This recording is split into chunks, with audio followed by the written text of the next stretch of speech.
স্বাগত ডিবিসি সংবাদে আপনাদের সাথে আছি তাসনুভা তন্নি। শুরুতেই জানাবো আকিজ বশির গ্লাস সংবাদ শিরোনাম। বাংলাদেশের ট্রান্সশিপমেন্ট সুবিধা বাতিল করল দিল্লি। ভারতের ভূখণ্ড ব্যবহার করে নেপাল, ভুটান, মিয়ানমারের সঙ্গে বাণিজ্য বিঘ্নের শঙ্কা।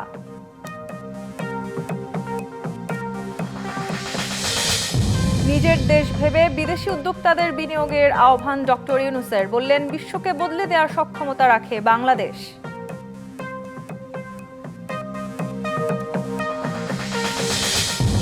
বিএনপির আবেদনে সাড়া দিল সরকার। প্রধান উপদেষ্টার সাথে বৈঠকে 16 এপ্রিল জানতে চাইবে নির্বাচনের সুনির্দিষ্ট রোডম্যাপ।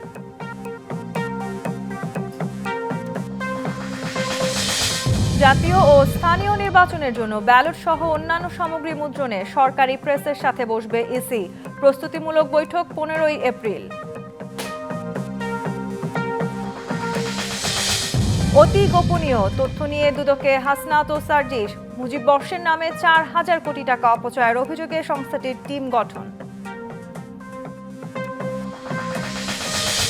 এবার নববর্ষের শোভাযাত্রার মাধ্যমে ঐতিহ্য সংস্কৃতিকে নতুন দৃষ্টিভঙ্গি আনতে চায় সরকার। অংশ নিচ্ছে বাঙালি সহ 28টি জাতিগোষ্ঠী।